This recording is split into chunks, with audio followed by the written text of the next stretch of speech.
నమస్తే welcome to 99 TV నేను పర్వినిక detail చూస్తే హైదరాబాద్ ఎమ్మెల్సీ ఎన్నికలో బీఆర్ఎస్ కాంగ్రెస్ పార్టీలు వ్యవహరిస్తున్న తీరుపై కేంద్ర మంత్రి కిషన్ రెడ్డి ఆగ్రహం వ్యక్తం చేశారు. ఎంఐఎంకి మద్దతు ఇవ్వడానికి ప్రజలు ఆ పార్టీలకు ఓటు వేశారా అని ప్రశ్నించారు.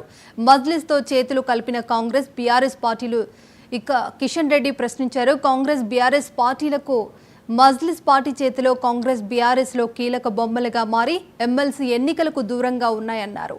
ఇంత నిస్సుగ్గంగా రెండు పార్టీలు ఎంఐఎంతో చేతులు కలపటాన్ని రాష్ట్ర ప్రజలు గమనిస్తున్నారన్నారు కేంద్ర మంత్రి కిషన్ రెడ్డి. అక్కడ బీజేపీని ఓడించడం కోసమో ఆ ఎలక్షన్స్ లో పోటీ చేస్తారు రెండు పార్టీలు.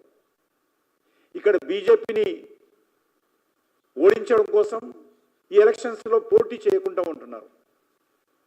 ఎమ్మెల్సీ ఎలక్షన్స్ లో ఇక్కడనేమో పోటీ చేయరు, అక్కడ పోటీ చేస్తారు. అక్కడ ఓట్లు విభజించేటువంటి ప్రయత్నం చేస్తారు, మజ్లిస్ వ్యతిరేక ఓట్లు. ఇక్కడ మజ్లిస్ పార్టీని గెలిపించడం కోసం పోటీ చేయకుండా ఉంటున్నారు. ఇంత పచ్చిగా మజ్లిస్ పార్టీతో చేయి కలిపి పనిచేస్తున్నటువంటి రెండు పార్టీల్లో కూడా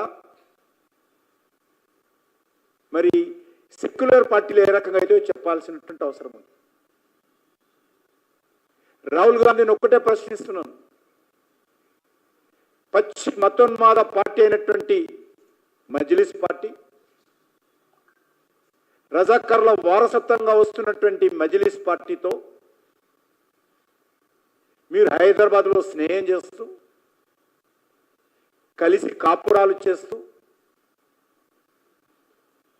వాళ్ళ మద్దతుతో మీరు, మీ మద్దతుతో వారు ఎన్నికల్లో గెలుస్తూ ఈరోజు మేము సెక్యులర్ అని రాహుల్ గాంధీ ఏ ముఖం పెట్టుకొని దేశంలో ప్రచారం చేస్తుండో చెప్పాల్సిన అవసరం. మాజీ